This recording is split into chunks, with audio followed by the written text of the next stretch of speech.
আমাদের হলগুলোতে যে আবাসন সংকট, সেই আবাসন সংকটগুলো কৃত্রিম সংকট। সেই আবাসন সংকট দূর করার জন্য আমরা সবার আগে কাজ করব। নারী শিক্ষার্থী আছে, আমাদের যারা ছাত্রী বোন আছে, তাদের জন্য আবাসন সংকট নিরসন করার জন্য আমরা সবার আগে কাজ করব। বিশ্ববিদ্যালয়ে আজকে আমরা 100 বছর পার করছি, কিন্তু বিশ্ববিদ্যালয়ের যে মৌলিক সংকটগুলো আছে সেই সংকটগুলো বিশ্ববিদ্যালয় প্রশাসনের এক্সিকিউটিভ প্ল্যান না থাকার কারণে 100 বছরে আমরা দূর করতে পারিনি। তো ইনশাল্লাহ আমরা যখন শিক্ষার্থীদের ম্যান্ডেট পেয়ে প্রতিনিধিত্ব করার সুযোগ পাবো, আমরা প্রত্যেকটা সংকটকে অ্যাড্রেস করবো ইনশাআল্লাহ। বিশেষত যদি আমরা বলি আমাদের হলগুলোতে যে আবাসন সংকট, সেই আবাসন সংকটগুলো কৃত্রিম সংকট। সেই আবাসন সংকট দূর করার জন্য আমরা সবার আগে কাজ করব। এখন আবাসন সংকট তো আমি একদিনে দূর করতে পারবো না, সেটার জন্য আমাকে একটা দীর্ঘমেয়াদী পরিকল্পনা গ্রহণ করতে হবে। দীর্ঘমেয়াদী পরিকল্পনার অংশ হিসাবে শিক্ষার্থীদের যারা আবাসন সংকট দূর হয়, হল নির্মাণ পর্যন্ত আমাদেরকে সময় দিতে হবে। সেই রোডম্যাপ আমরা তৈরি করব এবং একই সাথে প্রায়োরিটি ভিত্তিতে বিশেষ করে আমাদের যারা নারী শিক্ষার্থী আছে, আমাদের যারা ছাত্রী বোন আছে, তাদের জন্য আবাসন সংকট নিরসন করার জন্য আমরা সবার আগে কাজ করব। এক্ষেত্রে বিশ্ববিদ্যালয় প্রশাসনকে আমরা 1 বছর আগে সংস্কার প্রস্তাবনা দিয়েছিলাম এবং সেখানে আমরা বলেছি আমাদের যে সমস্ত বোনেরা তারা ফার্স্ট ইয়ারে সিট পায় না, আমরা তাদের জন্য হোস্টেল ভাড়া করবো। এটা বিশ্ববিদ্যালয় প্রশাসনের দায়িত্ব। এর পাশাপাশি যারা বিভিন্ন মেসে থাকে তাদের জন্য আবাসন ভাতার ব্যবস্থা করা। তো বিশ্ববিদ্যালয় প্রশাসন ইতিমধ্যে উদ্যোগ নিয়েছে। ইনশাল্লাহ আমরা যখন বিশ্ববিদ্যালয়ের শিক্ষার্থীদের ম্যান্ডেট পেয়ে প্রতিনিধিত্ব করার সুযোগ পাবো, সবার আগে আমরা শিক্ষার্থীদের যারা হলে সিট পাবে না তাদের জন্য আবাসনের ভাতার ব্যবস্থা করা এবং হোস্টেল ভাড়া করা, সেই কাজটা আমরাও করবো এবং দীর্ঘমেয়াদী পরিকল্পনা অংশ হিসেবে হল নির্মাণের জন্য আমরা কার্যকরী উদ্যোগ গ্রহণ করব। একই সাথে আমরা যারা হলে থাকি, বিশ্ববিদ্যালয়ে যতগুলো ক্যান্টিন আছে, মেস আছে, খাবারের মান খুবই ভয়াবহ অবস্থা। তো সেক্ষেত্রে আমরা 2টা কাজ করব। প্রথমত হচ্ছে খাবারের দাম নির্ধারণ। খাবারের দামের ক্ষেত্রে অবশ্যই আমার একটা ম্যানেজমেন্ট সিস্টেম থাকবে এবং এখানে যে সিন্ডিকেট আছে সেই সিন্ডিকেটকে আমরা ভেঙে দিব এবং প্রপার ম্যানেজমেন্টের মাধ্যমে আমরা খাবারের দাম সুলভ মূল্যে নিয়ে আসার আমরা উদ্যোগ গ্রহণ করব।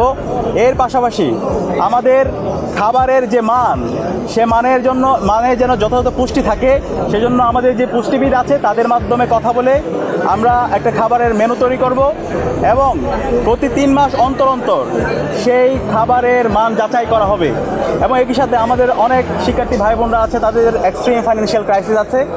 আমরা আমাদের এই ভাই বোনদের জন্য মিল ভাউচার সিস্টেম চালু করব এবং বিশ্ববিদ্যালয়ের প্রশাসনকে আমাদের এই ডাইনিংয়ে, মেসে ভর্তুকি বাড়ানোর জন্য আমরা বিশ্ববিদ্যালয় প্রশাসনকে বাধ্য করব। এবং একই সাথে আমাদের স্বাস্থ্যের অনিরাপত্তার কারণে, আমাদের খাদ্যের অনিরাপত্তার কারণে আমাদের স্বাস্থ্যের অনিরাপত্তা দিনে দিনে বাড়তে থাকে।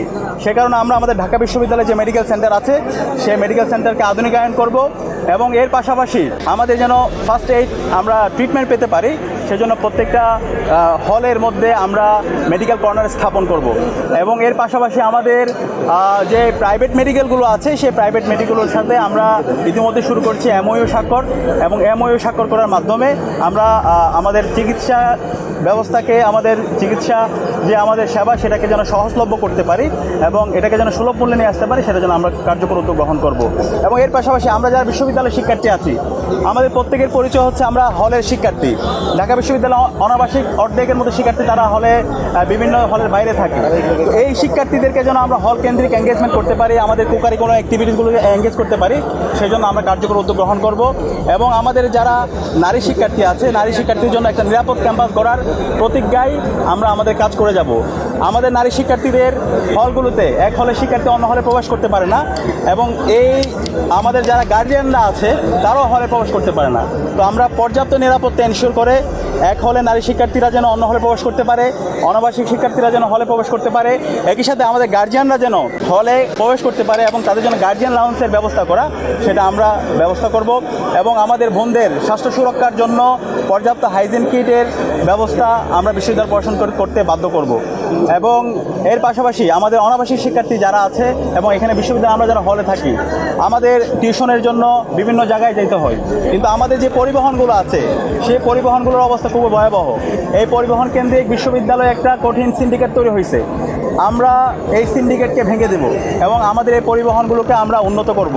ইতিমধ্যে আমরা একটি অ্যাপ ডেভেলপ করেছি, বাস ট্র্যাকার অ্যাপ। সেই অ্যাপের মাধ্যমে বাসের লাইভ লোকেশন জানা যাবে। ইনশাআল্লাহ আমরা 9 তারিখের পরে এই অ্যাপস নিয়ে আসবো এবং এই শিক্ষার্থীরা এই অ্যাপসের মাধ্যমে বাসের পজিশনগুলো জানতে পারবে।